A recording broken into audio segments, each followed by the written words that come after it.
Ang tugatog ng buhay. Kabanata 2001.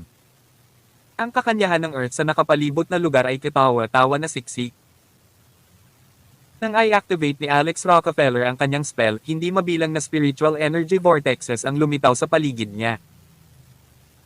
Ang walang katapusang espiritual na kapangyarihan ay parang hindi mabilang na mga paaralan ng isda na mabilis na naghuhukay sa kanyang katawan. Bukod dito, ito ay napakadalisay. Kahit isang hininga ay gamaan ang pakiramdam niya. May hindi tama. Biglang napatigil si Yuno at sinabing. Tumingin siya sa paligid. Napansin ba ninyong dalawa na habang sinusundan natin ang bakas na ito, mas malakas ang aura ng natural na katangian? This is very unusual, she said. Anong kakaiba dyan? May mga makakapal na kagubatan sa unahan at lahat ito ay mga sinaunang kagubatan. Hindi ba't napaka-normal na ang mga lugar na tulad nito ay nagtataglay ng mas masaganang natural na aura?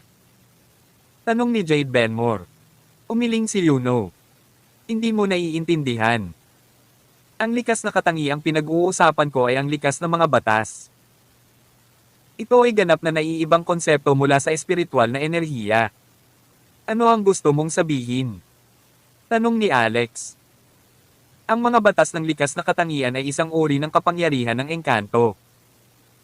Matatawag mo itong natural na kapangyarihan ng engkanto.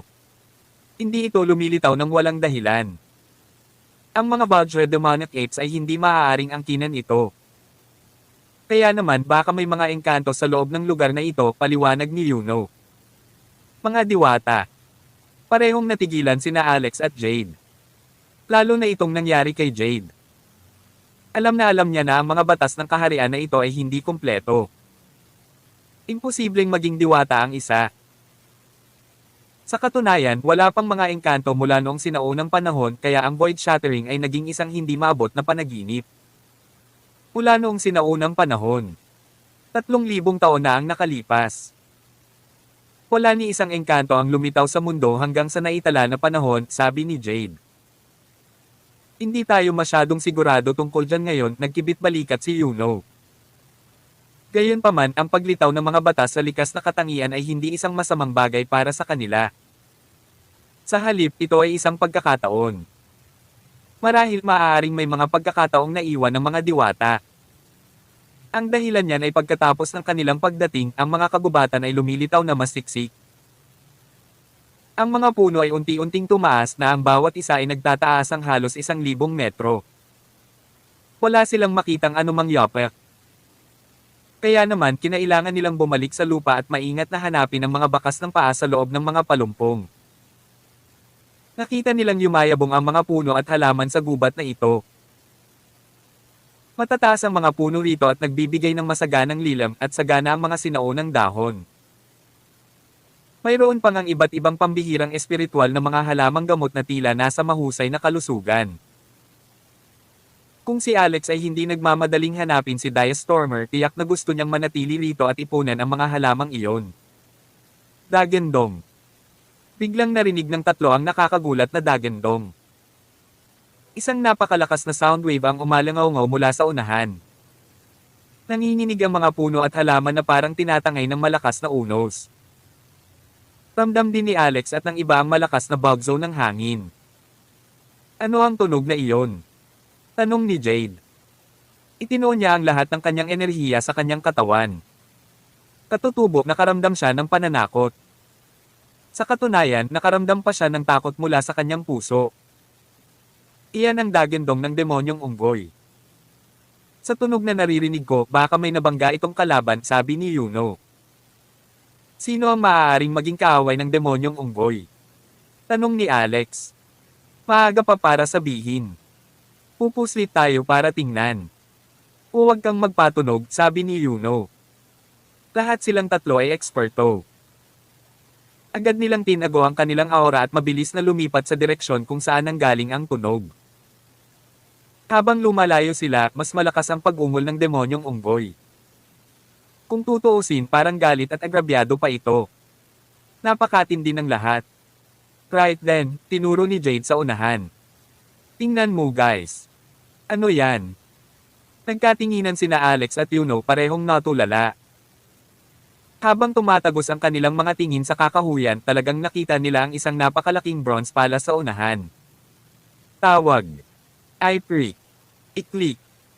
I-Subscribe kwentong nobela. Kabanata 2002. Ang bronze palace na ito ay napakalaki at may maringel na presensya.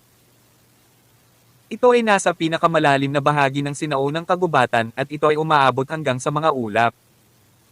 Ito ay tulad ng isang banal na lungsod sa kalangitan. Tahimik na nakaupo sa tradisyonal na paraan, may berdeng kalawang sa ibabaw nito. Nagmukha itong tradisyonal ngunit eleganteng at nagbigay ito ng malungkot na vibe. Ito ay halos bilang kung ito ay dumaan dito mula pa noong unang panahon. Ang tatlong tao ay natulala lahat sa palasyo. Si Alex Rockefeller at Jade Benmore ay nakaramdam ng labis na pagkahilo sa maringel na presensya ng palasyong ito. Samantala, si Yuno naman ay parang may tinitingnan na kalokohan. Ito kaya ang Nature's Palace. Masyadong magical. Napatingin agad sa kanya sina Alex at Jade. Nakikilala mo ba ito? Ano ang Nature's Palace? Saan ba tumatambay ang mga Diyos? Ang palasyo ng kalikasan ay naglalaman ng kapangyarihan ng mga likas na batas.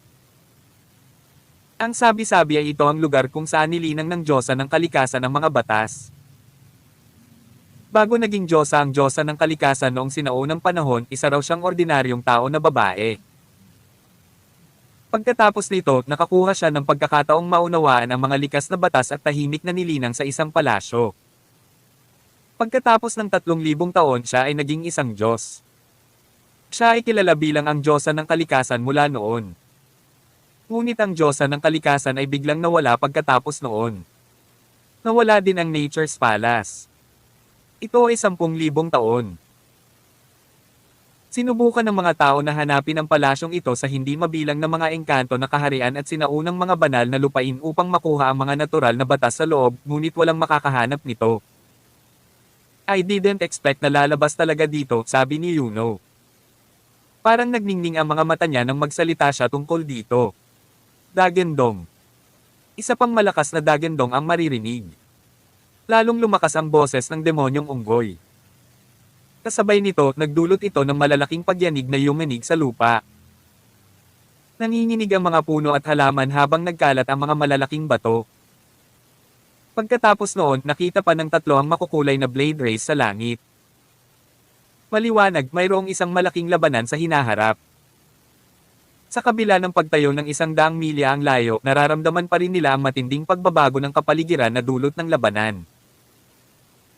Ang araw at buwan ay hindi na sumikat at higit pa rito, ang nakakagulat na malakas na hangarin sa labanan ay nagpakita sa harap nila. Napakatindi ng labanang ito. Bulalas ni Jade na nakabuka ang bibig. Bagamat pinamunuan niya ang mga Flying Eagle upang labanan ang tribo ng demonyo sa loob ng 30 taon, hindi pa siya nakakita ng ganito. Natatakot ako na natuklasan din ng iba ang Nature's Palace at gustong angkinan ito para sa kanilang sarili. Sabi ni Yuno, ito ay isang pagkakataon na kumakatok minsan lang sa 10,000 taon. Dahil nakita natin ang Nature's Palace, ang bahaging ito ay nakatadhana din. Hindi natin ito maaaring balewalain. Pero at tingnan din natin. Pero mag-ingat ka. Hindi tulad ng mga ordinaryong tao ang kakayahan ng mga dumating, she added after a pause. Mabilis na nakalusot ang tatlo sa pamamagitan ng pagtatago sa likod ng masisikip na puno.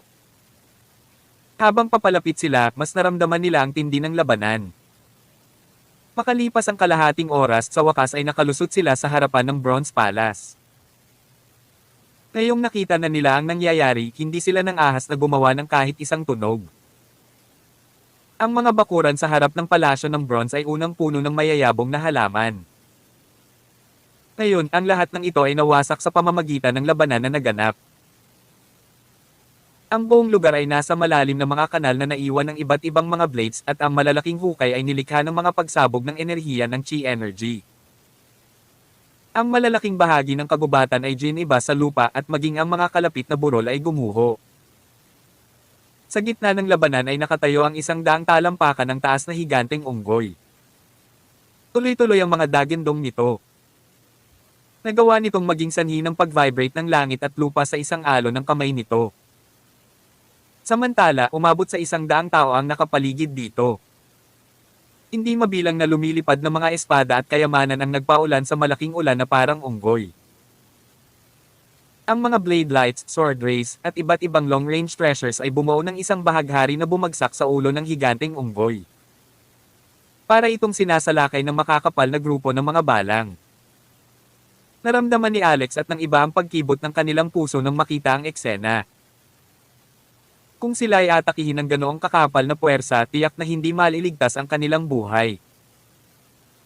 Sa katunayan, may mga anino pa nga ng mga kayamanan na naglalaman ng malakas na sinaunang aura. Ito ay mga sandata na mas mataas sa antas ng espiritual na kayamanan at napakalakas ng mga ito. Ito ay nakakatawang epic. Sino ang mga taong ito? Bawat isa sa kanila ay naglalabas ng hindi kapani-paniwalang malakas na aura. Hindi bababa sa kalahati sa kanila ay nasa yugto ng Tribulation Crossing. Maging ang kanilang mga sandata ay hindi pangkaraniwang makapangyarihan. Diyos ko! Halos matakot si Jade sa kanyang talino. Kabanata 2003. Ano kaya ang konseptong ito? Kung ang mga Flying Eagle ay mayroong mga taong ito, hindi ba sila nanalo sa labanan sa sinaunang hangganan noon pa man? Hindi mo ba natuklasan na ang mga taong ito ay nakasuot ng parehong damit? Iyon ay malinaw na nangangahulugan na sila ay mula sa parehong sekta. Siguradong may nakadiscover sa Nature's Palace ng kanilang sekta at ipinaalam sa mga nakatataas. Ang buong sekta ay nagtipon ng kanilang mga puwersa at pumunta upang tuklasin ang palasyo ng kalikasan, sabi ni Yuno. Napansin lang ito nina Alex Rockefeller at Jade Benmore matapos itong banggitin ni Yuno. Ang puting unggoy ba ay isang Vajra demonic ape? Ngunit ito ay ganap na naiiba sa laki kumpara sa mga bakas na nakita namin. Maliit lang kaya ito? May mas malaki pa ba? Umiling si Yuno. Hindi. Malayang makontrol ng mga demonyong unggoy ang laki ng kanilang katawan. Kung sila ay 1,000 talampakan ng taas, magiging isang madaling punching bag sila para sa mga taong umaatake sa kanila sa mga grupo. Hindi sila makakatakas sa lahat. Kahit na ito ay napakalaki pa rin. Nakita nila ang isang berdeng layer ng aura sa paligid ng katawan ng demonyong unggoy. Ito ay tila isang protection na kalasag na humaharang sa mga pag-atake ng kayamanan. Gayunpaman sa mga tao, mayroong ilang mga matatanda ng pinakamataas na paglilinang na may hawak na pambihirang mga sandata. Ang isa ay may letigo na hanggang 100 metro ang haba. Sa bawat paghampas nito sa demonyong unggoy, magkakaroon ng mga bitak sa kalawakan at ang demonyong unggoy ay sisigaw sa sakit. Kahit na hindi nasira ang berdeng defensive na aura nito, siguradong nasaktan ito ng husto. Ang isa naman ay may ganap na pulang espiritual na espada na nagmula sa isang malakas na hangarin na pumatay. Ito ang sandata na nagbigay ng pinakamalaking pinsala sa demonyong unggoy. Nakagawa ito ng madugong butas sa katawan ng demonyong unggoy sa bawat hampas nito. Umagos ang dugo nito sa buong lupa. Sa sandaling iyon, ang mataas na boses ng isang babae ay bumasag sa mga ulap na tumagos sa larangan ng digmaan. Parang battle song ang ingay. Ito ay may napakalakas na katangiang tumusok na naglalaman ng banal na kahulugan.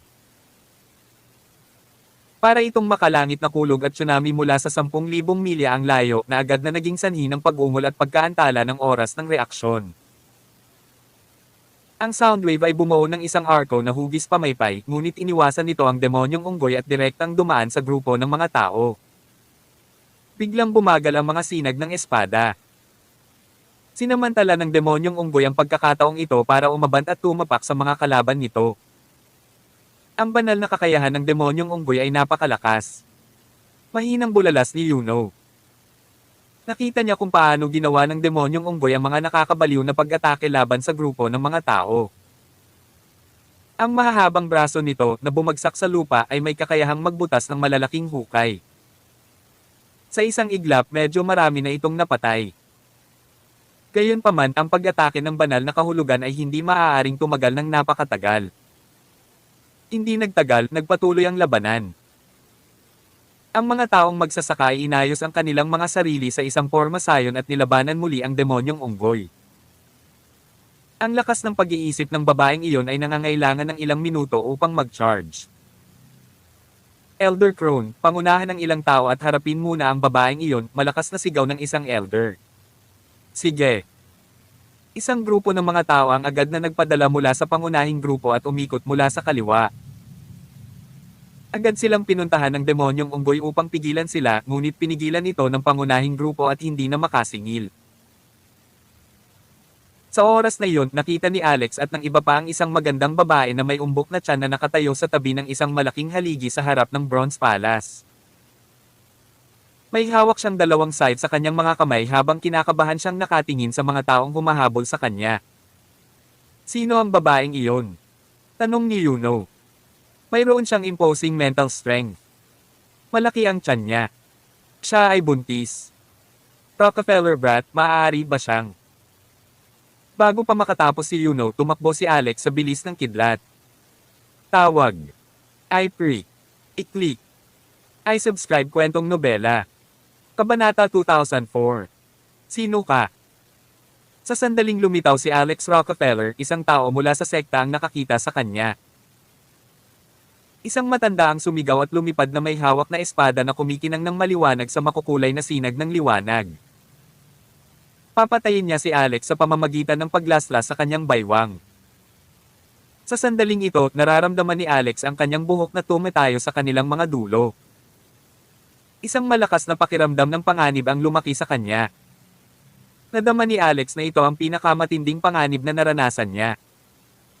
Sa katutubo, na-activate niya ang kanyang pinakamalakas na depensa, ang Profound Martial Shield Armor Art. Hindi mabilang na mga simbolo ng rune ang lumitaw sa kanyang katawan at nagtipon sa isang lugar upang harangan ang nakakatakot na lumilipad na espada. Halos matakot si Jade Benmore sa kanyang talino.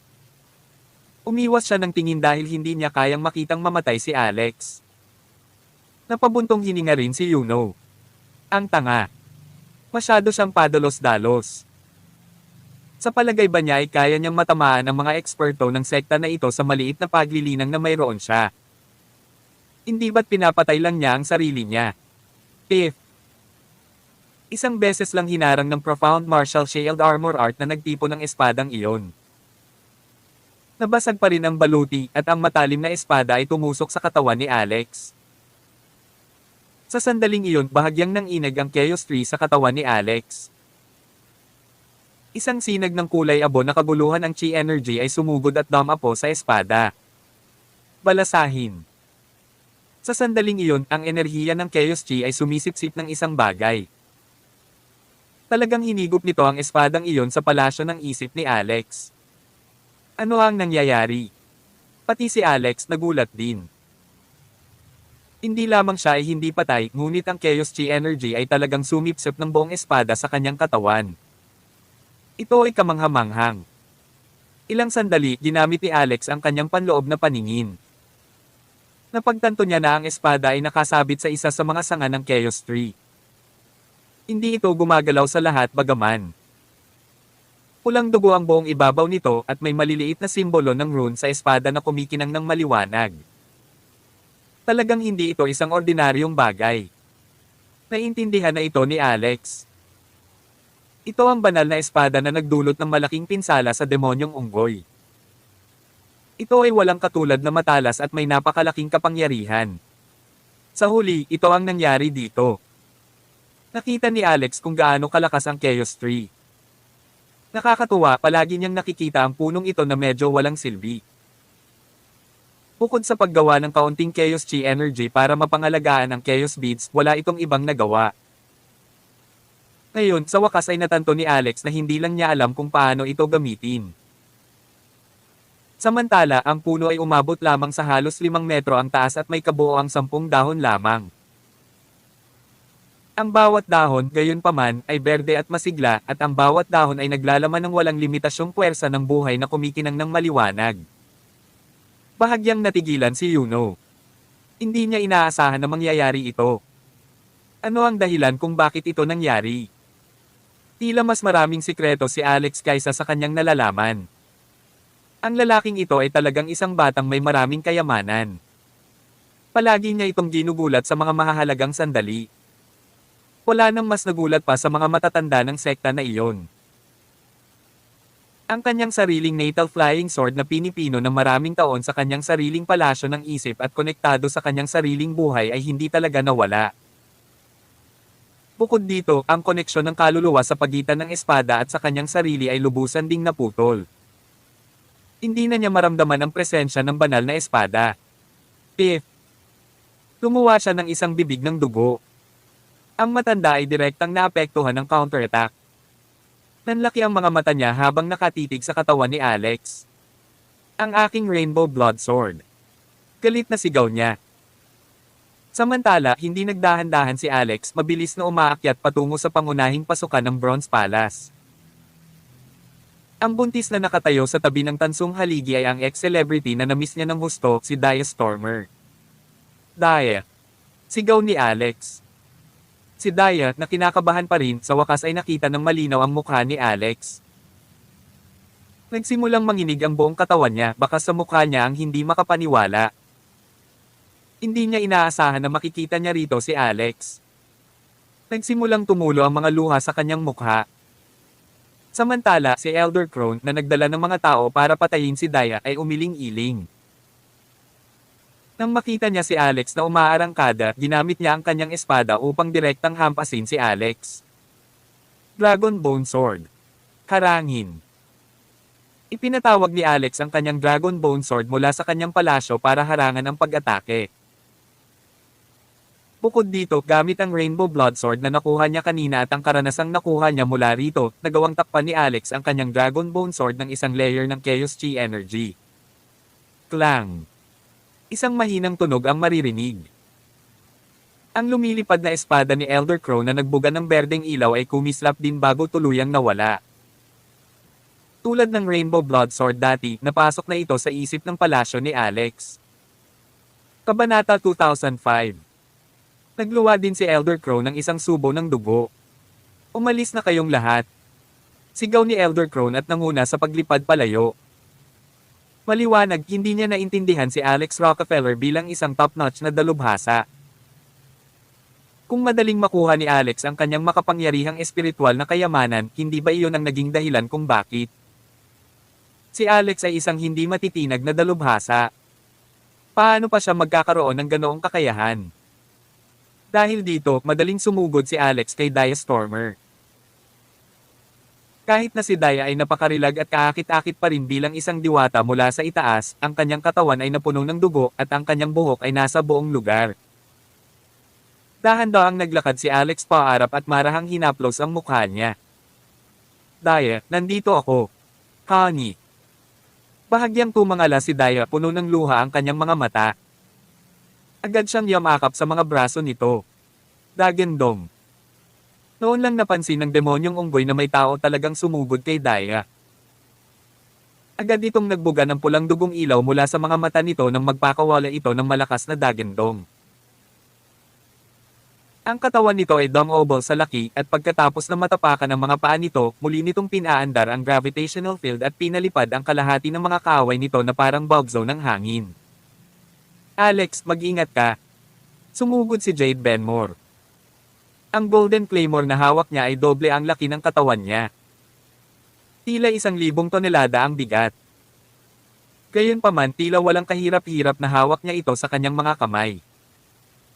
Lumapit si Jade kay Alex sa isang kisap mata. May umatake sa kanya ng lumilipad na espada habang nasa proseso, ngunit nabasag niya ito sa isang hampas. Ang kanyang claymore ay hindi rin isang ordinaryong bagay. Pagkatapos noon ay kumilos na rin si Yuno. Si Alex ay nagtataglay ng magagandang sikreto. Kahit anong mangyari, hindi niya hahayaang mamatay siya ng ganoon kadali. Gayunpaman, sa sandaling iyon, biglang iniabot ni Dia ang kanyang makatarungang kamay at sinigawan ang demonyong unggoy, Baymax, hindi. Tumigil ka. Boom. Tarat-tarat. Wham.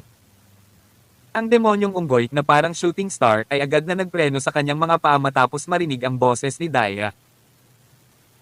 Pinilit nitong lumiko sa ibang direksyon at malakas na hamampas sa isang malaking haligi sa malapit. Isang malakas na ingay ang maririnig. Gayunpaman, ang bronze pillar na umaabot mula sa Bronze Palace ay parang isang banal na pin na hindi man lang nag-vibrate kahit kaunti. Balasahin.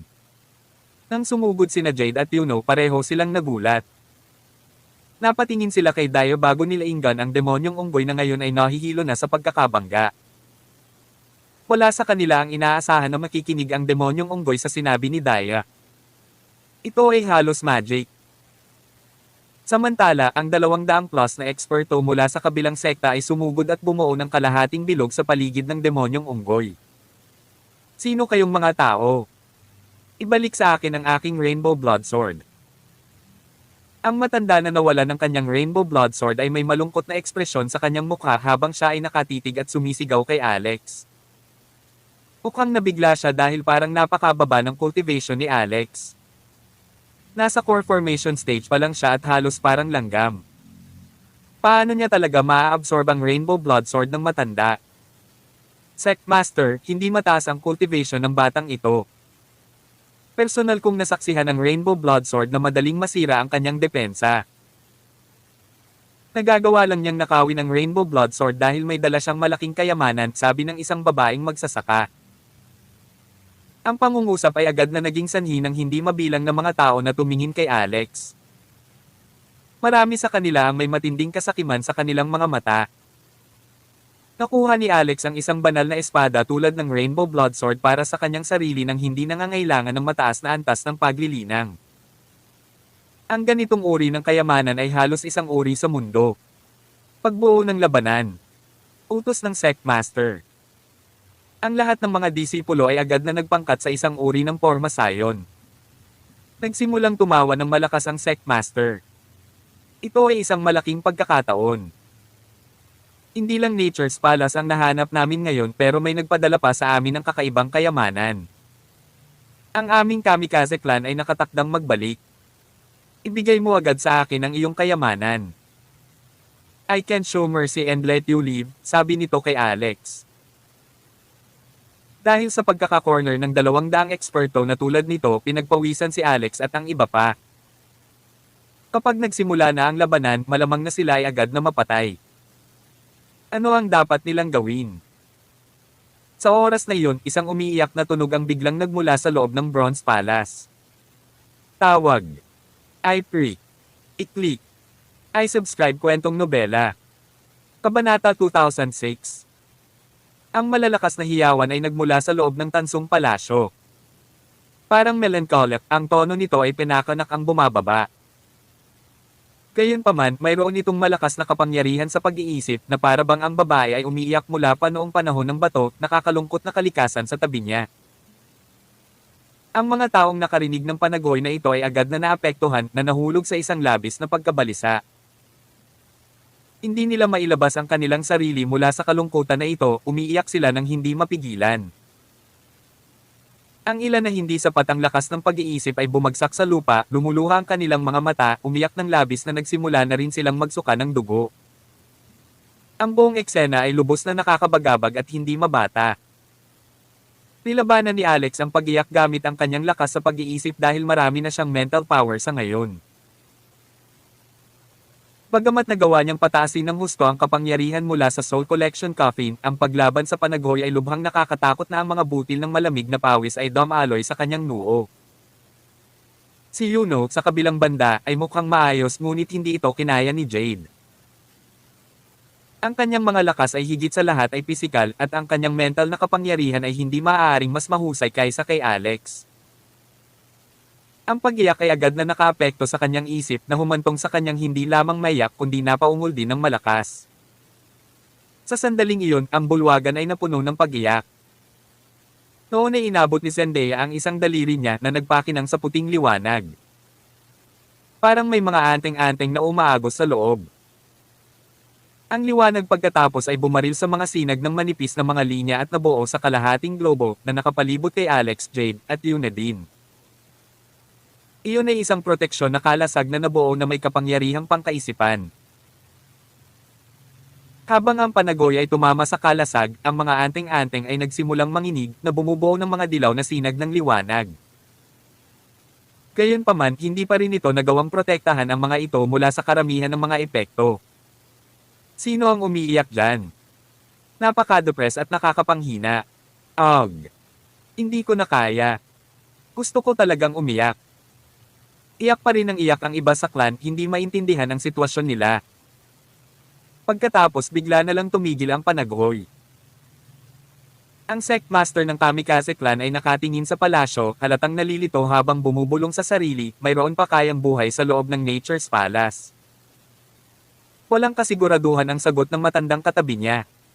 Hindi naman pwede yun, di ba? Narinig ko na ang palasyo ng kalikasan ay nagtatago sa ilalim ng ibabaw ng Earth ng humigit kumulang 10,000 taon.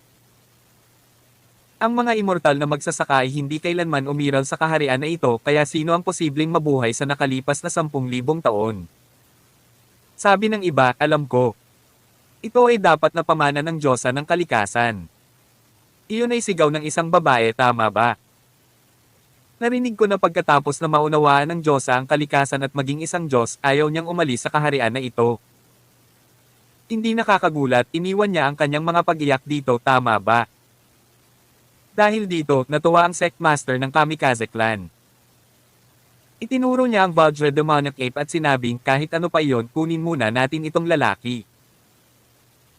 Kahit na hindi natin makuha ang legacy ng Nature's Palace, ang mga bihirang kayamanan sa punk na ito ay sapat na upang mabayaran ang presyo ng pagdating dito. Pamatay. Thousand Sword Formation, go. Noon lang ilang espada ang lumipad mula sa mga miyembro ng Kamikaze clan. Parang isang galit na kaig ng mga balang, mabilis silang nagtungo kay Alex at sa iba pa. Dagendong. Ang Vajra Demonic Ape ay nagpakawala ng malakas na dagendong at humakbang pasulong, handang kunin ang lahat ng mga espadang iyon. Gayunpaman, bago nito magawa iyon, isang malamig na hunt ang umalingaw-ngaw sa loob ng palasyo. Ang sino mang maglakas loob na makipaglaro sa banal na palasyo ay dapat mawala. Biglang, isang napakalaking puwersa ang nabuo sa loob ng palasyo at naglalayong patungo sa malaking kaig ng mga lumilipad na espada. Sa isang segundo lang, lahat ng lumilipad na espada ay tumalbog pabalik. Mas mabilis silang lumipad na may tumaas na kapangyarihan. O hindi. Retreat. Sigaw ng sect master. Gayunpaman, huli na ang lahat. Hindi lamang lumilipad ng 10 beses na mas mabilis ang mga espada, ngunit mayroon din itong napakalaking kapangyarihan na parang libu-libong meteor ang bumagsak sa lupa. Fifth. Kabanata 2007. Fifth. Tumalsik ang dugo sa buong lugar habang nagkalat ang mga bangkay kung saan-saan. 200 o higit pang miyembro ng Kamikaze clan kasama ang kanilang sect master ay hindi nakaligtas sa pag-ataking ito. Sa isang suntok lang, lahat ay namatay on the spot. Isang mahabang espada ang nasaksak sa leeg ng sect master. Tila hindi nasisiyahan sa kinalabasan na ito, ang kanyang mga mata ay namumunga sa hindi makapaniwala habang hinuhugot ang kanyang huling hininga. Paano ito nangyari? Sino? Eksaktong nasa loob.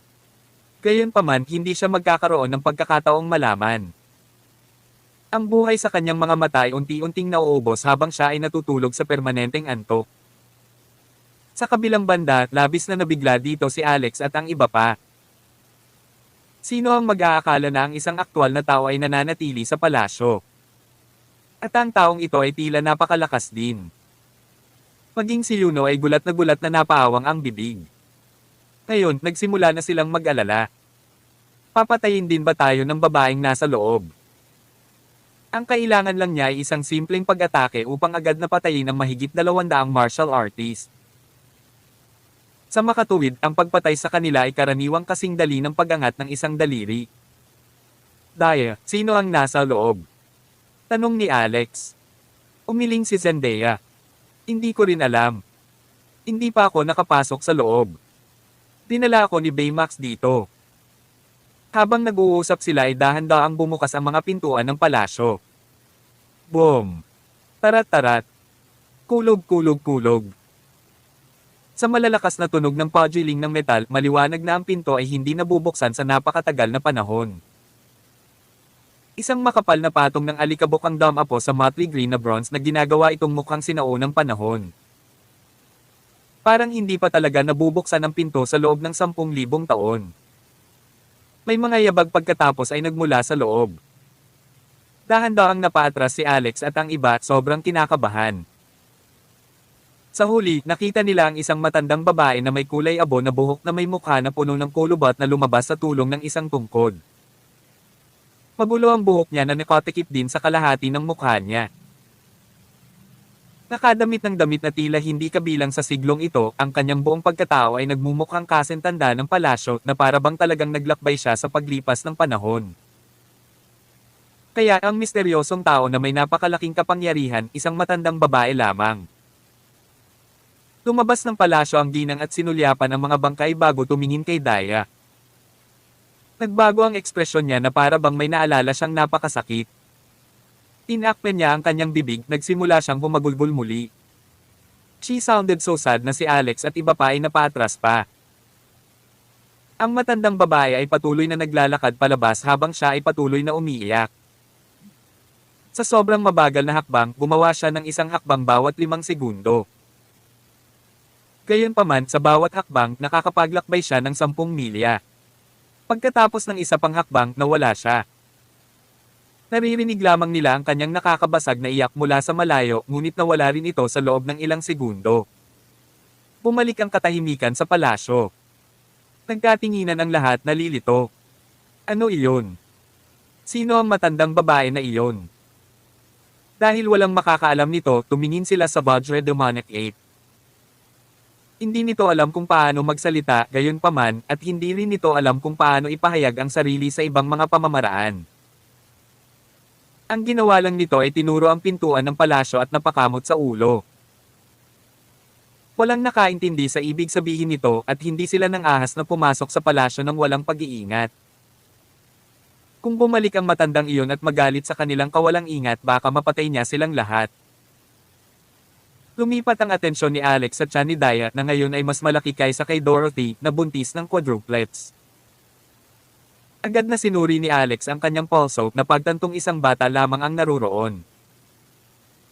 Hindi lang iyon, masasabi rin niya na ito ay isang batang babae na lumalaking mabuti sa loob ni Daya. Inaplos ni Daya ang kanyang tiyan at bumaling kay Alex. Hubby, alam kong masyadong biglaan pero hindi mo naman ako masisisi kung ginawa kitang ama, di ba? Tawag. I-freak. I-click. I-subscribe kwentong nobela. Kabanata 2008. Halatang hindi siya sinisisi ni Alex. Masyado lang siyang nadurog sa puso. Lumapit ito sa kanya at hinayla siya sa isang malambot na yakap. Malumanay ang tono ng pananalita niya, how could you be so full? Alam mong buntis ka pero pumunta ka pa rin dito. Marami ka na sigurong pinagdaanan, ha? Salamat sa Diyos, ayos ka. Hindi ko alam ang gagawin ko kung hindi kita mahanap. Inawakan ni Daya ang mukha ni Alex gamit ang dalawang kamay, marahan itong hinaplos. Ang kanyang napakarilag na mga mata ay tumingin sa kanya ng buong pagmamahal, na para bang hindi siya makontento sa kanya, na para bang sila na lamang ang dalawang tao sa mundo. She said fondly, akala ko ganun na lang magtatapos ang buhay ko at ang kapalaran natin ay kailangang magpatuloy sa kabilang buhay. Pero hindi ko inaasahan na makikita mo ako dito. Hindi ako magsisisi kahit na mamatay ako dito at ngayon. Inampes siya ni Alex ng mahina sa likod. Hoy, huwag kang magsalita ng kalokohan. Kahit na hindi ka nabubuhay para sa iyong sarili, mabuhay ka para sa akin at sa ating anak na babae.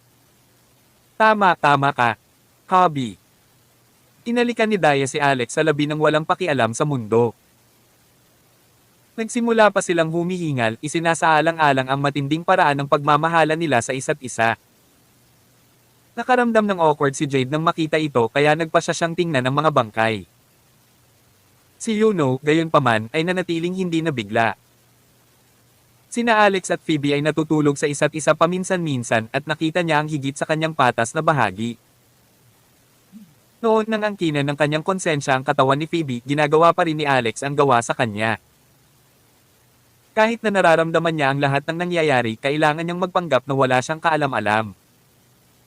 Gayunpaman, ang pakiramdam ng pagiging screwed ay totoo pa rin. Parang si Alex ang natutulog sa kanya imbes na si Phoebe. Pinagmasdan niya sila saglit, ngumuso, at naglakad din sa gilid. Ang mga armas na ito ay medyo mataas ang kalidad. Inalis ni Jade ang isang lumilipad na espada sa isang bangkay at pinagmasdan ito ng maigi. Mabilis niyang natuklasan na ang bawat espada ay puno ng matinding espiritual na kapangyarihan at ginawa mula sa pinakamagandang materyales. Bukod dito, ang mga espada ay pinagsama sa ilang mga anteng-anteng na parang maaari silang bumuo ng isang porma sayon sa kanilang sarili. Bukod dyan, ang bawat sandata ay inukitan ng mga salitang Divine Warriors na sinusundan ng serye ng mga numero. Napalingon si Jade kay Yuno. Medyo naiintindihan niya kung ano ang nangyayari sa kanya. Ang taong ito ay tiyak na hindi anak ni Wayne Larson, ngunit hindi ko masabi kung ano talaga ang nangyari. Gayunpaman, masasabi niya mula sa pag-uugali ni Yuno na tiyak na isa siyang karanasang magsasaka. Narinig mo na ba ang tungkol sa Divine Warriors? Sa tingin ko ang mga dekalidad na armas na ito ay ginawa ng angka na ito, sabi ni Jade. Mataas na kalidad. Parang hindi pumayag si Yuno. Ito ay mass-produced junk lang. Gumawa lang sila ng isang grupo ng mga random na armas, tinataka ng isang kaluluwa sa kanila, pagkatapos ay inukit sa ilang random na mga blueprint ng pagbuo. Kahit na ito ay isang espiritual na kasangkapan, ito ay hindi karapat-dapat na basura. Hindi alam ni Jade ang sasabihin. Para sa kanya, ang pagkakaroon ng gayong mga sandata ay higit pa sa sapat. Karamihan sa mga armas na ginamit niya sa nakaraan ay hindi maihahambing sa mga ito. Patuloy ni Yuno pero okay naman ang mga materyales. Ang Galaxy Metal ang pangunahing bahagi, ngunit ang taong gumawa nito ay may limitadong kakayahan. Kung maaari nilang pinuhin ito at gumamit ng 100% na purong Galaxy Metal, ang kalidad nito ay maaaring tumaas ng 10 beses. Laking gulat ni Jade na naiwan ang bibig na nakanganga. Gayunpaman, nakolekta pa rin niya ang lahat ng mga armas na ito anuman. Maaaring minamaliit ni Yuno ang gayong mga sandata, ngunit ang mga Flying Eagle ay nangangailangan ng mga ito. Sa mga ito, ang kapangyarihan ng Flying Eagles ay maaaring tumaas ng husto. Kahit na hindi na siya bahagi ng squad, at kahit na tinitingnan siya ng maraming miyembro bilang isang masamang tao, labis pa rin niyang inaalagaan ang mga ito. Bukod sa mga lumilipad na espada at armas, nakakita pa siya ng mga storage purse at special ring. Ang mga ito ay nagkakahalaga ng isang kapalaran. Ang mga pitaka ng imbakan ay tila ipinamahagi sa lahat ng mga miyembro, ngunit ang mga special na singsing ay ipinamahagi lamang sa mga miyembro na may mas mataas na ranggo sa loob ng angkan. Sa loob ng espasyo ng mga pitaka at singsing na ito, mayroong maraming mga table tasks, halamang gamot, espiritual na bato, at iba pang mahiwagang bagay. Ipinagpatuloy ni Jade ang paghahanap sa mga katawan na tila tuwang-tuwa at tuwang-tuwa. Nakatayo lang si Yuno, hindi gumagalaw kahit isang pulgada. She stared at Jade with scornful eyes, acting all high and mighty, na para bang si Jade ay isang pulubi. Noon pa lang, natapos na sa wakas ang halikan nina Alex at Daya. Matapos mag-flirt sa isa't isa sa ilang sandali, sumali sila para sa pagkolekta ng basura. Nagsalita si Yuno. Alex, bihira at dekalidad ang dalawang armas na kinuha mo kanina. Ilabas mo sila para matingnan ko. Bahagyang natigilan si Alex at ginamit ang panloob na paningin upang tingnan ang mga sandata na nakasabit sa puno ng chaos. Bigla naman siyang nagulat. Kabanata 2009. Kinakalawang ang isa sa mga espada. Ang mga anteng-anteng at mga ukit ay naglaho, nawalan din ng espiritual na kapangyarihan. Ang mga materyales ay tila nag-expire, hindi na kumikinang gaya ng kanilang ginawa na parang naging normal na metal. Ang isa pa ay ang dugong pulang espada. Mas maganda ang hitsura nito kaysa sa isa, ngunit ang espiritual na kapangyarihan at enerhiya nito ay dahan-daang dumadaloy sa puno ng chaos. Ang enerhiya sa loob ng dalawang espada ay naabsorb ng Chaos Tree. Sa kabilang banda, ang mga dahon ng puno ng chaos ay kumikinang, mukhang mas lunt iyan kaysa dati, na parang bawat isa sa kanila ay may sariling buhay. Walang magawa si Alex. Wala ako nito. Tumango si Yuno. Huwag kang masyadong mademo. Sa tingin mo, mananakaw ako sa'yo. Wala na talaga, giit ni Alex. Ayoko pa naman. Tinatreto mo ito na parang isang pambansang kayamanan o kung ano paman. Speechless, ang tanging nagawa ni Alex ay isang mapait na ngiti. Lumingon siya kay Jade. Guro, narinig mo na ba ang tungkol sa kamikaze clan ng Amerika? Wala akong narinig tungkol sa kanila. Kung gayon, saan nanggaling ang mga iyon? O sige, naalala ko lang.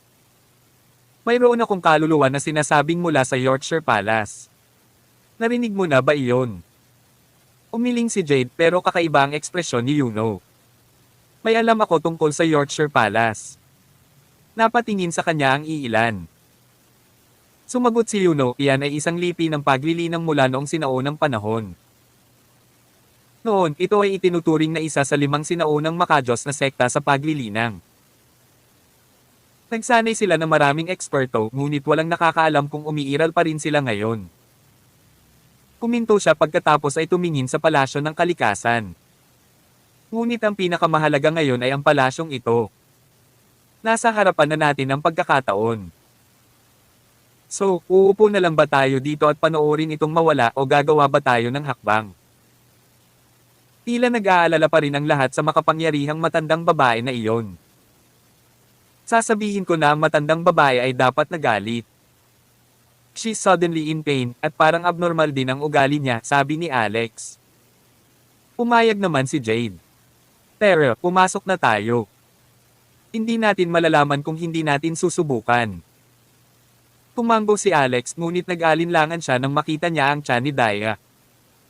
Huwag mo akong alalahanin. Paprotektahan ako ng Baymax, sabi ni Daya. Ang Vajra Demonic Ape ay tila masunurin kay Daya. Agad itong lumiit at naging isang unggoy na may taas na 3 metro na nagpoprotekta sa kanyang sarili. Sa kabila ng lahat ng iyon, nag-aalala pa rin si Alex. Kaya tinawag niya si Maiko para protektahan si Daya sa tabi ng unggoy. Pagkatapos nito, sabay-sabay na pumasok ang iilan sa palasyo. Pagpasok pa lang nila, naramdaman nila kaagad ang isang malaking daloy ng kapangyarihan ng kalikasan na dumampi sa kanilang mga katawan. Halos katulad ng simoy ng tagsibol, ang kanilang balat ay naramdamang napaka-refresh na gusto nilang mag-inat. Gayunpaman, makalipas ang ilang segundo, ang kapangyarihang ito ay nagsimulang dumaloy patungo sa kanila ng marahas. Ang kapangyarihang nasagap nila ay agad na naging isang marahas at mapangwasak na kapangyarihan. Nagsagupaan ito sa kanilang mga kaloob-looban dahilan para makaramdam sila ng init at lamig ng sabay-sabay na naglalagay sa kanilang kakayahang magtiis sa pagsubok. Higit pang kapangyarihan ng kalikasan ang dumampi sa kanilang balat tulad ng matatalim na sandata na sinusubukang hiwain ang mga ito. Thud. Si Yuno ang unang lumipad palabas ng palasyo, marahas na bumagsak sa lupa. Makalipas ang ilang segundo, lumipad din palabas si Jade, bumagsak sa lupa tulad ni Yuno. Nanginginig ang buong katawan ni Alex. Bagamat malakas ang kanyang katawan na parang gawa sa brilyante, halos hindi na rin niya makayanan ang ganoong kapangyarihan. Biglang, ang puno ng chaos sa loob ng palasyo ng kanyang isip ay yuminig at na-activate ang kapangyarihan nito, sinisipsip ang lahat ng kapangyarihan ng kalikasan na dumampi sa kanyang katawan, pinawi ang pressure na kanyang naramdaman. Tawag. I-freak. I-click. I-subscribe kwentong nobela. Kabanata 2010. Ang puno ng chaos ay talagang banal. Hindi lamang nito kayang sumipsip ng mga armas, ngunit maaari pa itong sumipsip ng mga negatibong kapangyarihan mula sa labas. Hindi, ang puno ng chaos ay hindi kumukuha ng pinsala para sa akin. Ito ay sumisipsip ng malaking halaga ng kapangyarihan ng kalikasan na kinukuha ito bilang sarili nito. Isang whirlpool ang nabuo sa harap ni Alex. Ang kapangyarihan ay nabuo sa isang walang katapusang whirlpool na dumadaloy sa puno ng chaos.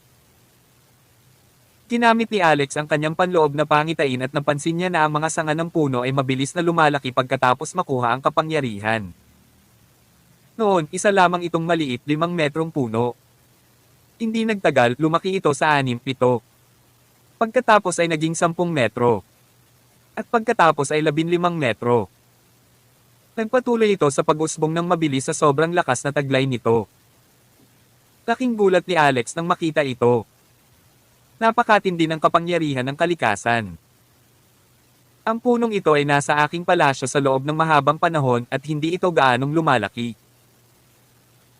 Gayunpaman sa pamamagitan ng pagsipsip ng kapangyarihang ito ay nagpapalaki na parang isang darn balon. Ang chaos bead na nakasabit sa puno ay dahan-dahan ding kumikinang na parang sinisipsip ang enerhiya sa loob ng puno. Pass. Walang pisikal na katawan si Maiko at bilang isang haring multo, nalampasan niya ang iba.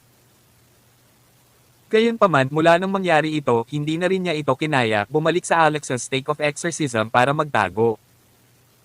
Si Dio naman ay tila hindi kinabahan sa lahat ng ito. Nakatayo siya sa gilid, tinitigan si Alex ng mapagmahal na mga mata. Siya kahit na tila bahagyang mas mapagmahal kaysa karaniwan. Si Yuno, na lumipad palabas ng pinto, ay ayaw umamin ng pagkatalo. Ito ang palasyo ng kalikasan mula 10,000 taon na ang nakalilipas.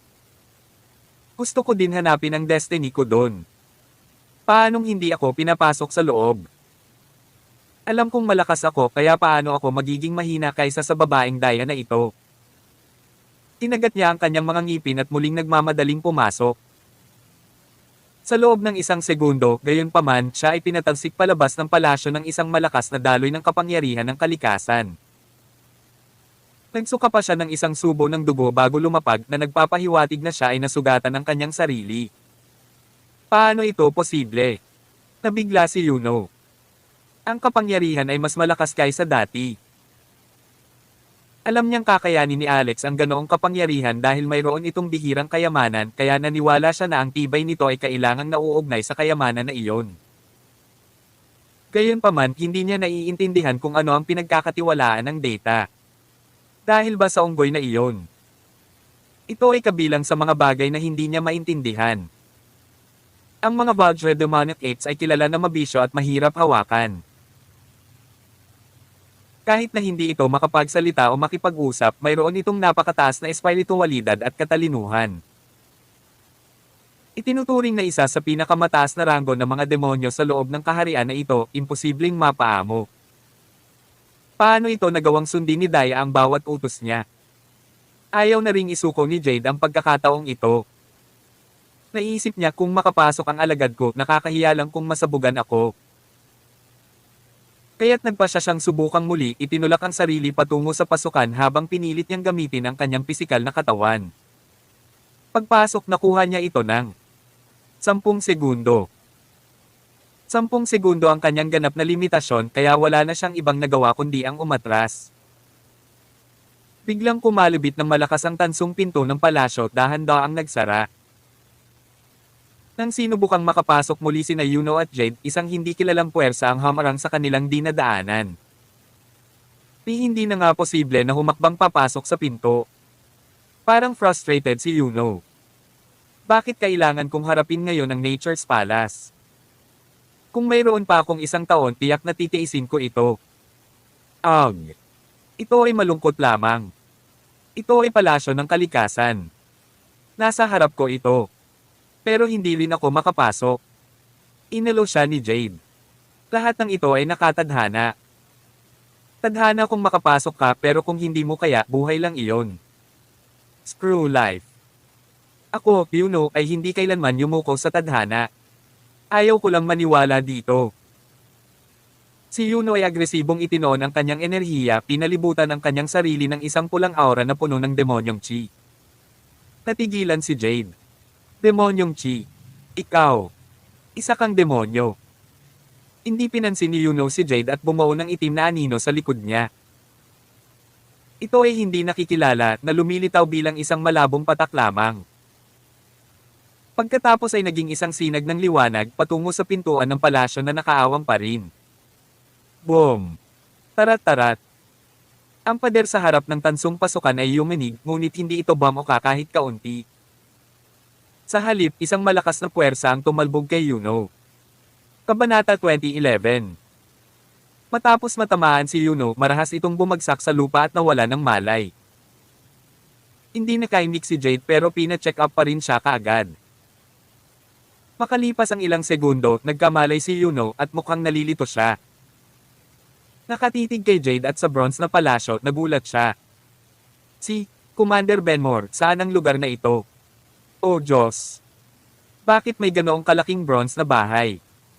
Oh my, two souls in one body. Nagtatakang naisip ni Jade.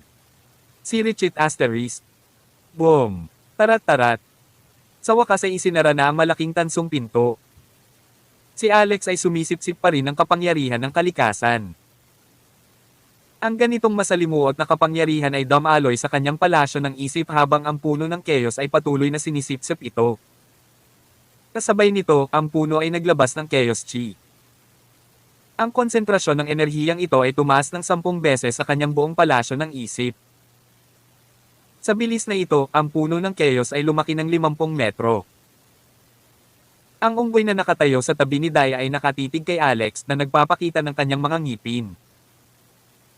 Pagkatapos ay itinaas nito ang braso, sinusubukang patayin siya sa isang sampal.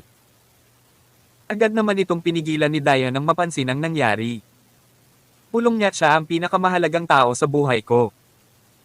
Siya ang ama ng aking anak kaya kailangan mo siyang igalang gaya ng paggalang mo sa akin. Kaya't huwag mo siyang sasaktan ha. O kailangan kong iwan ka. Tila naintindihan ng unggoy, iniyuko ang kanyang ulo bilang paghingi ng tawad, nagpapakyut, nagmamakaawa ng mga tunog. Gayunpaman, hindi sila pinansin ni Alex. Looking to be in a vegetative state, nakapikit ang mga mata niya. Hindi man lang siya nagigising. Mukhang matutulungan siya ng kapangyarihan ng kalikasan kaya hayaan natin siyang tahimik na tunawin ito ng mag-isa. Huni ni Daya. Pagkatapos ay itinaas niya ang isang braso, dumiretso sa kailaliman ng palasyo. Kumaway ang kanyang kamay sa tabi, nagsimula siyang kumanta ng isang sinaunang ngunit misteryosong himig. Biglang, mas maraming kapangyarihan ng kalikasan ang dumaloy mula sa kailaliman ng palasyo ng kalikasan. Kung makikita lang ito ni Alex, mabigla siya. Hindi lang si Daya ang hindi naapektuhan ng kapangyarihan, tila kaya niya rin itong kontrolin. Ang sumunod na ginawa niya ay mas lalong nalaglag ang panga, naglakad pa siya papasok na parang alam na niya ang daan. Mukha siyang nakarelax, naglalakad sa likod bahay niya ng mahinahon. Ang palasyo ay humongous ngunit ito ay medyo walang laman din. Isang napakahabang hagdan ang umakyat mula sa pinakagitna ng lugar na parang walang katapusan. Umakyat si Daya sa hagdan habang nabubuo ang mga lotus sa ilalim ng kanyang mga paa sa bawat hakbang. Ang unggoy gayunpaman ay nanatili sa tabi ng hagdan, hindi nangangahas na gumawa ng kahit isang hakbang. Kabog, kabog, kabog. Habang umakyat si Daya, mas mabagal siya. Ang mga lotus sa ilalim ng kanyang mga paa ay namumulaklak sa isang mas magandang paraan, pati na rin. Nang nasa kalagitnaan na siya, huminto siya para haplosan ang kanyang tiyan. Ito. Hindi naman masyadong malaking problema, di ba? Pulong niya sa sarili. Matapos mag-isip, hindi pa rin siya naglakas loob na makipagsapalaran at naglakad pabalik. Pagkatapos ay lumakad siya sa isang silid sa gilid sa loob ng palasyo at lumingon sa unggoy. Baymax, pag nagising ang asawa ko, sabihin mo sa labas na maghintay. At hindi niya tayo dapat guluhin. Tumango si Baymax. Pagkatapos noon, pumasok siya sa side chamber at isinara ang mga pinto. Unti-unting gumagapang ang oras nang pumasok si Alex sa isang mystical state. Ang puno ay kasalukuyang 79 na metro ang taas at hindi na ito lumaki pa. Sa bawat makapal na sanga ay lumago ang malago, berde, malusog na mga dahon. Napuno ito ng buhay. May nagbabago din sa loob ng kanyang ginintoang core, isang kamanghamanghang tanawin ang lumitaw sa loob. Ang refleksyon ng isang puno ay nabuo sa ibabaw ng isang gintong lawa na gawa sa banal na kapangyarihan. Ang punong iyon ay ang puno ng Chaos. Puno ng ginto, ang mga dahon nito ay umaagos kasama ng simoy ng hangin na nagbibigay lilam sa lawa. Namangha si Alex, ngunit ang pagiyak ng isang sanggol ang nagpabalik sa kanya sa realidad. Wow! Wow! Nanlaki ang mga mata niya, nagulat at naguguluhan. Tawag. I freak. I-click. I subscribe kwentong nobela. Kabanata 2012. Siya. Nanganak. Nang marinig ni Alex ang pagiyak ng sanggol, naramdaman ni Alex na sila ay konektado ng dugo at agad nitong pinakilos ang kanyang puso sa isang espesyal na paraan. Ito ay isang kaakit-akit na pakiramdam. Pakiramdam niya ay isa siyang bagong bersyon ng kanyang sarili na para bang nagpatuloy ang kanyang buhay. Wala siyang pakialam sa mga pagbabago sa loob ng kanyang golden core at nagmamadaling lumapit. Agad niyang nakita si Daya na tila nanghihina. Basang-basa ang kanyang noo sa pawis at balot pa ng mga mantsa ng dugo ang kanyang mukha. Sa kanyang mga bisig ay isang maliit, maputi ang balat na sanggol umiiyak ng malakas. Kuminto siya sa kanyang paglalakad, hindi alam kung ano ang gagawin bilang ama. Dahan-dahan siyang lumapit sa kanila habang ang mga mata nito ay kinakabahang nakatutok sa sanggol na babae. Inabot niya ang kanyang mga braso, ngunit hindi niya alam kung paano siya pupulutin. Sa halip ay hinawakan ni Alex ang mukha ni Daya, inilagay ang kanyang noo sa kanyang noo at hinalikan siya sa labi. Ramdam niya ang sakit na pinagdadaanan niya. Paano mo nagawang manganak sa ganoong kaikling panahon? Pagod ka siguro, ha? Medyo, ngunit ito ang pinakamasayang araw kailanman. Hindi namin kayang magkaanak sa aming nakaraang buhay at sa buhay bago iyon. Pero ngayon, natupad na ang wish namin.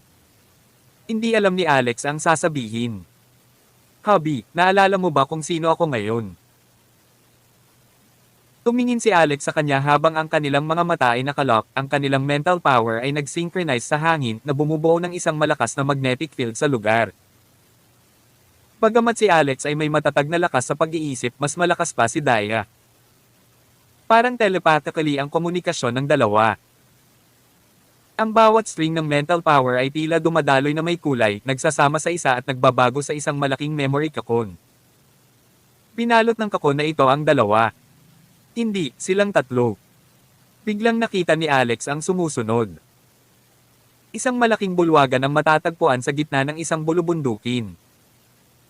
Napuno ito ng enerhiya ng diwata habang ang mga bituin ay kumikinang ng maliwanag sa kalangitan. Isang engranding kasal ang ginanap sa lugar. Nakasuot ng napakagandang puting wedding gown ng nobya. Napaka-elegante, ang kanyang kagandahan ay higit sa lahat. Nagtipo ng mga bisita at karamihan ay napakalakas din ng mga figure. Isang santo ang sumakay sa isang malaking crane habang dumating ang isang bathala sa isang karwahe na hinihila ng siyam na dragon. Ang mga maimpluwensyang miyembro ng ilang mga angkan ay sumakay pa sa hangin para lamang ibigay ang kanilang mga basbas sa bagong kasal. Nakatambak din ang mga regalo sa isang malaking plaza. Ang nobya ay may masarap na katawan at sa kanyang mukha na natatakpan ng puting belo, walang makakakita sa kanyang hitsura. Katabi niya ang nobyo. Maging ang kanyang likod ay higit pa sa sapat upang sabihin na siya ay mag-ara, ang kanyang aura ay matindi. Ikaw ba kunin bilang iyong legal na kasal na asawa? Oo. Ikaw ba ay kunin bilang iyong legal na kasal na asawa?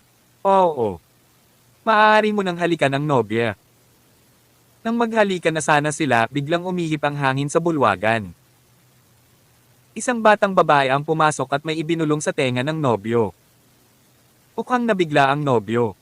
Saglit siyang nag-alinlangan. Pagkatapos bamulong ng isang bagay sa kotse ng nobya, lumundag siya sa kalangitan, iniwan ng nobya na mag-isa sa bulwagan upang harapin ang lahat ng mga bisita ng mag-isa. Agad niyang itinaas ang kanyang belo at ipinakita ang kanyang napakagandang mukha. Ang kanyang ekspresyon, gayunpaman, ay ang halo-halong damdamin. Pagkatapos ng masusing pagsisiyasat, nagulat si Alex.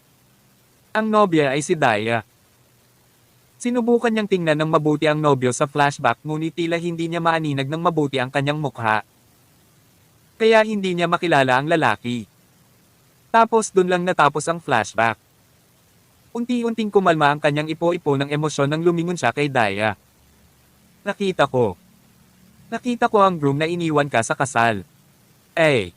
Yung past life mo. Hindi ko masabi kung sino ang nobyo, bagaman. Sino siya? Huwag mong sabihin sa akin na siya ay. Tama iyan. Ikaw. Kaya ako ito. Nagulat si Alex ngunit hindi niya ito maalala na para bang may isang hindi kilalang kapangyarihan na tinatakpan ang mga alaala mula sa kanyang mga nakaraang buhay. Noon, hindi na niya kailangan pang tingnan ang mga ganoong alaala, ngunit sa telepatiya ni Daya, bigla niyang naramdaman ang lahat ng ito. Napahawak siya sa ulo niya. Isang matinding sakit ang tumama sa kanya tulad ng isang tren ng kargamento sa loob ng kanyang bungo. Kabanata 2013. Umiling si Daya. Habi, kung hindi mo maalala, edi huwag. Ang nakaraan ay hindi mahalaga, ang kasalukuyan ay. Tingnan mo na lang ang anak natin. Nasa kanya ang iyong ilong at bibig. Pinakalma ulit ni Alex ang sarili. Tama si Daya, kung ano man ang nangyari sa past lives natin, it should stay in the past. Kahit nasabihin ng isang psychic na dati akong emperador, magiging kwento lang ang lahat. Wala itong kinalaman sa kasalukuyan. At saka kahit wala ang nakaraan, mas mamahalin ko pa rin si Daya ngayon. Pwede ko ba siyang yakapin? Tanong ni Alex. Anak mo siya. Siyempre, kaya mo. Dahan-dahang binuhat ni Alex ang sanggol na babae sa kanyang mga bisig.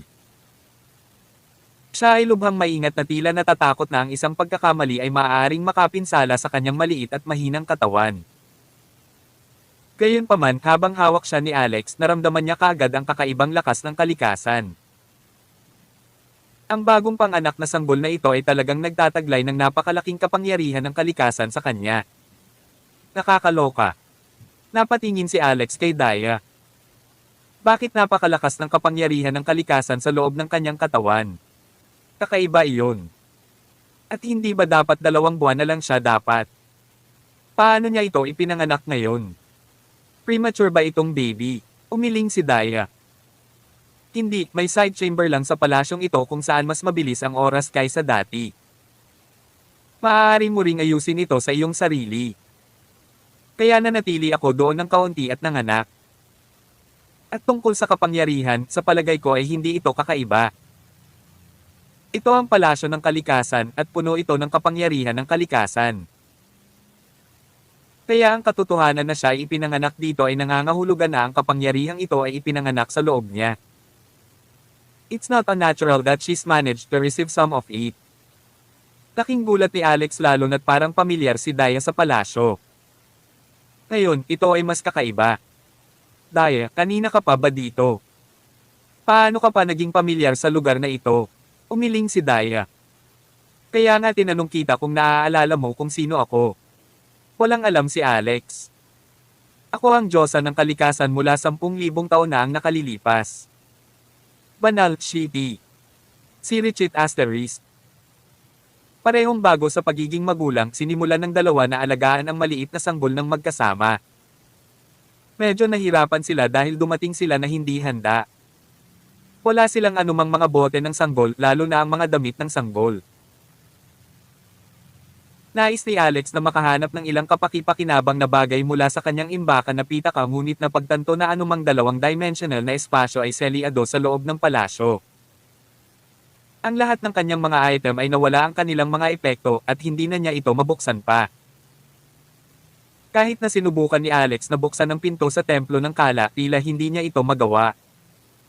Hindi tayo maaaring magpatuloy ng ganito. Walang pagkain o tubig o kahit isang piraso ng damit. We might be able to endure this, but she won't. We have to leave as soon as we can, pamimilit ni Alex. Samantala, umiiyak ang kanilang anak na babae, samantalang ang dalawa ay hindi alam kung ano ang gagawin. Nilalamig ba siya? Sa tingin ko siya ay nagugutom. Nagpanik si Daya. Sinubukan ko pero wala pa akong ginagawa. Noon, nanganak ang isa sa mga malalapit kong kaibigan at nakagawa lang ng gatas pagkatapos ng 1 o 2 araw. Anong gagawin natin? Bakit ka nakatingin sa akin? Wala akong dala. Nagmamadaling umakyat si Daya sa hagdan habang patuloy na namumukadkad ang mga bulaklak ng lotus sa ilalim ng kanyang mga paa. Buong lakas siyang tumakbo para sa kapakanan ng kanyang anak, mabilis na nawala sa paningin ni Alex. Pagkaraan ng 10 minuto o higit pa, isang higanting bulaklak ng lotus ang nahulog mula sa langit at dumapo sa noo ng sanggol. Anong nangyayari? Tawag. I-prick. I-click. I-subscribe kwentong nobela. Kabanata 2014. Pakiramdam ni Alex ay tumalo ng kanyang puso. Ang higanting bulaklak ng lotus ay dahan-daang bumaba mula sa kalangitan. Bago ito bumagsak sa kanila, naramdaman ni Alex ang napakalakas na daloy ng kapangyarihan ng kalikasan. Ang mga gintong anting-anting ay dumaloy sa bawat talulot. Ang bawat sinag ng kapangyarihan ng kalikasan ay kumikinang na parang mga bituin na punong parang bahaghari, walang katapusang lumulutang sa loob ng bulaklak. Nang mahulog sa kanila ang malaking gintong bulaklak na ito, halos lumuhod si Alex sa lupa. Siya ay nag-aalala na ang gininto ang bulaklak na lotus ay makapinsala sa kanyang anak na babae hanggang sa punto na hindi na ito mapagaling. Sinubukan niyang umiwas ng kasing bilis ng kidlat ngunit hindi ito nagtagumpay. Isang matinding presyon ng tila nasa ilalim ng bulaklak ng lotus na umaakit sa kanyang anak na babae at pinipilit itong kumala sa kanyang mga bisig. Alex didn't dare to drag her too hard, still apprehensive na baka masaktan siya. Sa huli, ang sanggol na babae ay lumitaw sa itaas ng gininto ang bulaklak ng lotus. Pinalibutan siya ng ginto nito habang dumadaloy ang enerhiya sa katawan ng sanggol. Ito ay isang pambihirang tanawin. Ang mga anting-anting sa mga talulot ay sumugod mula rito na parang tubig. Ang buong proseso ay hindi nagtagal. Sa huli, ang buong lotus ay naging purong enerhiya na sumanib sa katawan ng sanggol. Bumalik sa normal ang lahat nang magsimulang mahulog ang sanggol. Buti na lang at mabilis na nag-react si Alex at nasalo siya ng akma sa mga braso nito. Agad namang bumaba ng hagdan si Daya pagkatapos. Tinanong niya si Alex nang makita niya ito, "Hubby, may nakita ka bang golden lotus flower na lumipad pababa?" Ano yun? Ang pamana ng Nature Palace. Parang naging bato si Alex. Itinuro niya ang kanyang anak na nakayakap pa rin sa kanya. Pumasok ito sa loob niya. "Ano ang sinabi mo?" Nagulat si Daya. "Bakit ito papasok sa loob niya? Hindi yan tama. Sa akin iyan." Nataranta si Alex. "Ibig sabihin hindi mo natanggap ang legacy." Tumango si Daya. "Ang gintong bulaklak na lotus na iyon ay ang kabanalan ng Diyosa ng kalikasan. Ang isa ay maaari lamang maging isa sa kalikasan pagkatapos matanggap ito. Iyan lang ang paraan para makontrol at mapanatili ng isang tao ang kalikasan." Saka siya ngumiti ng mapait. "Mukhang ang hinaharap na Diyosa ng kalikasan ay ang aming pinakamamahal na anak na babae." Matapos tingnan ang kanilang anak na babae, tila nabuo ang isang maliit na marka ng lotus sa kanyang noo. Napangiti si Alex. Gayunpaman, ang iyong sariling pamana ay hindi napunta sa kamay ng iba. Buti na lang natanggap ito ng anak natin. Napangiti si Daya at nagpa siya na huwag ng pakialaman ang bagay na ito. Boom! Tarat-tarat! Maya-maya lang dahan-daang bumukas ang pinto ng palasyo habang malakas ang pagyanig ng buong palasyo. Mahirap tumayo ng maayos. Tara na, hubby. Babagsak na ang palasyo. Sigaw ni Dayo para kay Baymax, hinawakan si Alex at padubog na tinungo ang pinto. Sa oras na iyon, si Jade at Phoebe na nasa labas ng palasyo ay gulat na gulat kaya sila ay tumalon. Napatras sila ng 10 metro ang layo mula sa pasukan. Isang lindol ang biglang naganap at ang palasyo na kasing laki ng bundok ay tila babagsak. Ito ay simpleng nakakatakot. Anong mali? Gumuho ba ang palasyo? Anong gagawin natin? Nasa loob pa rin si Alex. Makukulong ba siya? Tererat tererat. Boom boom boom. Habang sila ay nag-uusap, ang tansong palasyo ay yuminig ng mas malakas at isang malaking bitak ang nabuo sa lupa. Kabanata 2015. Sa sandaling iyon, si Alex at ang iba ay sumugod palabas ng palasyo na parang hangin. Sabay-sabay na naglaho ang bronze na palasyo sa sandaling na puno ng malakas na kalabog ang hangin. Ang lugar ay naging desyerto. Walang kahit isang butas doon na para bang ang malaking palasyo ng kalikasan ay isa lamang ilusyon. Si Richit Asterisk. Hindi pwede. Nanganak ka sa isang linggo. Napasigaw si Jade nang makita niya ang sanggol sa mga bisig ni Alex.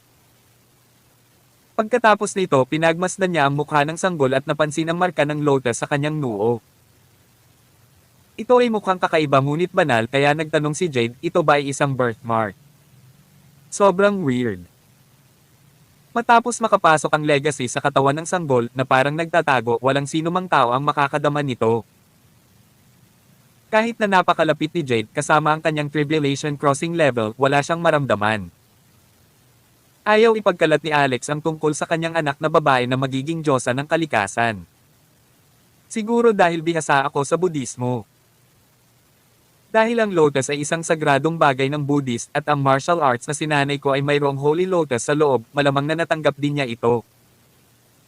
Pagkatapos ay nagtanong si Jade, natanggap mo na ba ang pamana sa palasyo? Umiling si Alex. Napakahirap noon. Hindi kami makalapit dito.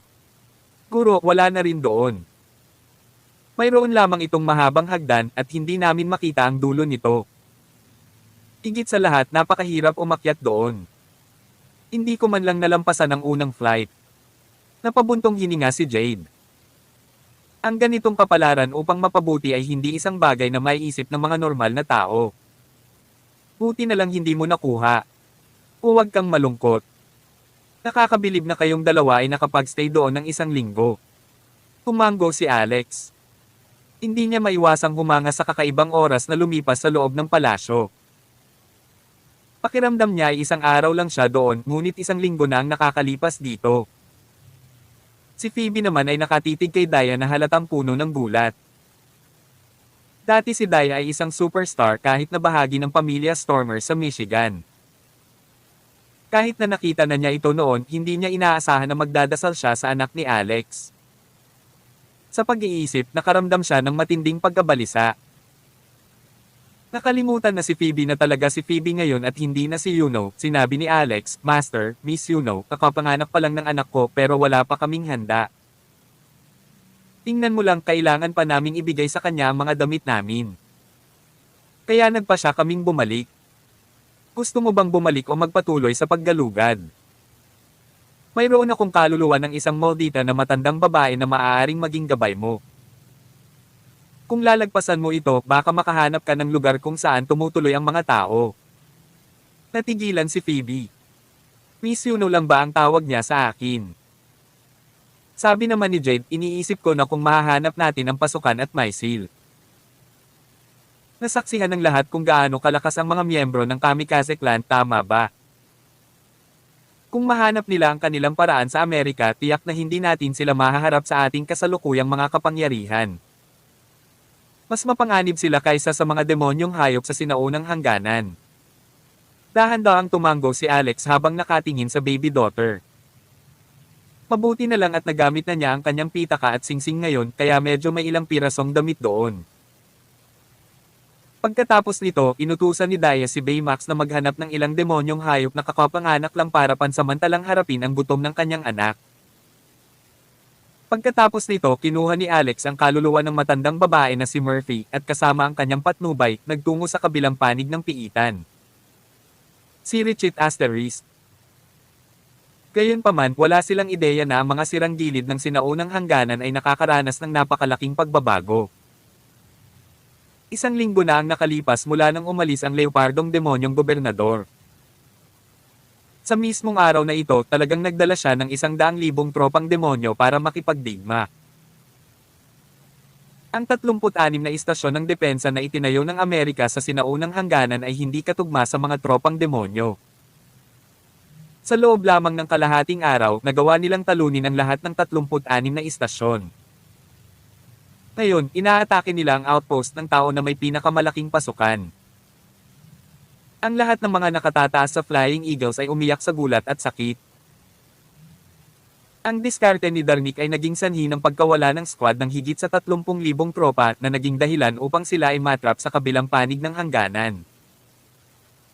Sa wakas ay sumabog si Eleanor, ang tagapayo ng militar na si Eleanor. Darnik Young, wala kang silbi. Wala kang ideya tungkol sa mga digmaan sa hangganan. Ikaw ang nagpadala sa kanila sa kanilang kapahamakan. Wala kang karapatang maging commander ng Flying Eagles. Galit na galit si Darnik. Ang lahat ng ito ay kasalanan ni Jade Benmore. Nakikipagtulungan siya sa kaaway at nailik ang aming diskarte sa labanan. Naging dahilan ito upang mapanatili namin ang napakalaking kawalan. Tawag. I-Freak. I-Click. I-Subscribe Kwentong Nobela. Kabanata 2016. Boom. Tarat-tarat.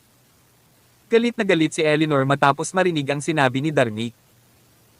Darnik, ikaw talaga ang pinakawalang hiyang, walang kwenta, at unmanly na Flying Eagle na nakilala ko. At ikaw pa ang commander nila. Ano pa ang alam mo maliban sa pag-abuso sa iyong kapangyarihan? Si Jade ba talaga ang sinisisi mo lahat ng ito? Hindi ka ba nahihiya na sabihin ito? Not to mention Jade's been missing for a whole week. Paano niya malalaman itong mga kalokohang plano mo? Gusto mo lang humanap ng masisisi. Bilang commander, hindi ka makapasok sa sinaunang hangganan. Ngayon, gusto mong pamunuan ang digmaan. Bobo ka ba? Sa sobrang kahihiyan, itinuro ni Darnik ang kanyang galit kay Eleanor. Eleanor Curtis. Ako ang commander ng Flying Eagles. Siya ay sumigaw. How dare you talk to me like that? Gusto mo bang matanggal sa trabaho? Umisi si Eleanor. Nag-quit ako noon. Sa tingin mo gusto ko talaga ang trabahong ito. Matatapos na ang Amerika salamat sa uri ng basura mo. Nang si Eleanor ay tapos na sa pangungutya, kinuha niya ang kanyang identity token, kinampes ito sa mesa at tumalikod para umalis. Maghintay ka. Sigaw ni Darnik. Ano? Sagot ni Eleanor. Madilim at malamig ang ekspresyon ni Darnik ngayon. Eleanor. Ikaw kaya ang matalik na kaibigan ni Jade, hindi ba? Si Jade ay nawala noong 1 linggo kaya syempre, hindi niya alam ang mga plano ng Flying Eagles.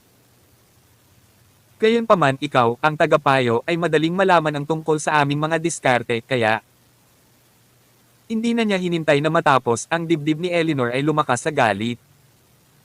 So, you think sinabi ko kay Jade? At sinabi ni Jade sa tribo ng demonyo. Hindi ba iyon? Hahaha. Hindi makapaniwalang sambit ni Eleanor. Darnik, sino ako sa tingin mo? Anong klaseng tao ang nakikita mo kay Jade? Huwag ka lang kumpara sa kanya. Hindi mo karapat-dapat na nasa presensya niya. Nasusuka ako sa'yo. Ngayon galit na galit, Darnik bellowed, may lumapit. Si Eleanor ay isang taksil ng Flying Eagles. Nakipagsabuatan sila ni Jade sa tribo ng demonyo. Dapat silang hatulan ng kamatayan. Kunin mo siya at kung maglakas loob siyang lumaban, patayin siya. Malamig na tinitigan siya ni Eleanor. Gusto mo akong patayin? Bakit? Hindi ko kaya Eleanor Curtis, ako ang commander ng Flying Eagles kaya kinokontrol ko ang lahat dito. Sino ka? Isa ka lang hamak na bitik pero ang lakas ng loob mong maging mayabang sa harap ko. Boom! Tarat-tarat! Sinipa ni Eleanor si Darnik sa kanyang dibdib kaya lumipad siya sa likuran. Ang ibang mga Flying Eagle na kara-rating lang ay nabigla nang makakita ng ganoong sitwasyon. Ang dalawang bisitang ito ay hindi ipinadala ng mga opisyal ngunit mga taong nagtrabaho kasama si Eleanor sa loob ng maraming taon. Eleanor, anong nangyari? Tanong ng isa sa kanila. Binasag ni Eleanor ang mesa gamit ang kanyang paa. Ang Flying Eagles ay hindi na tulad ng dati. Ito ay ginamit para sa pansariling pakinabang ng isang tao. Ayoko na. Jacob, susundin mo ba ang utos niya at papatayin mo rin ako? Namula agad ang mga mata ni Jacob. Bigla niyang hinugot ang identity token niya sa leeg at inihagis sa sahig. Umiyak siya kung hindi dahil sa inyo ni Commander Benmore, Eleanor, matagal na akong patay. Hahaha. Nang itaboy si Commander Benmore, gusto ko na ring umalis. Pero nanatili akong bumalik para sa'yo. Sinong gustong alagaan ang lokong ito? Nag-quit din ako. Susundan kita kung saan ka man magpunta ngayon. Ang iba ay naghagis din ng kanilang mga token, sumisigaw. Ayoko na. Tinatrato tayo ng kasalukuyang Flying Eagle na parang hindi tayo tao. Si Commander Benmore ay napakabuting tao. Nakipaglaban siya ng maraming taon para sa mga tao sa ginintoang panahon. Paano siya natapos? Tinatawag na siyang B***. May hustisya pa ba sa mundong ito? Umalis na tayo. Hindi na namin ito kukonsintihin. Ang mga sundalo ng Flying Eagle ay may pananampalataya sa kanilang mga puso at ang pananampalatayang iyon ay nasa Jade. Marami ang malinaw na nakakaalam na si Jade ay sapilitang pinaalis, ngunit ang kanilang militar na tagapayo ay narito pa rin. Dahil si Eleanor ang pinakamalapit kay Jade, umaasa ang lahat kay Jade. Babalik pero... Sa kanilang pagtataka, naglabas ng warrant ang mga opisyal para arestuhin si Jade. Iyon ang huling straw para sa mga sundalo. Tanging ang mga nakapunta na sa sinaunang hangganan ang tunay na makakaunawa sa kabangisan ng digmaan at kung paano naging suporta sa isip ang katapangan ni Jade para sa hindi mabilang na mga sundalo. Para siyang diyosa ng digmaan. Hanggat naroon siya, ang mga sundalo ay magkakaroon ng lakas na lumaban at ang tagumpay ay palaging nasa panig ng Flying Eagles. Till then.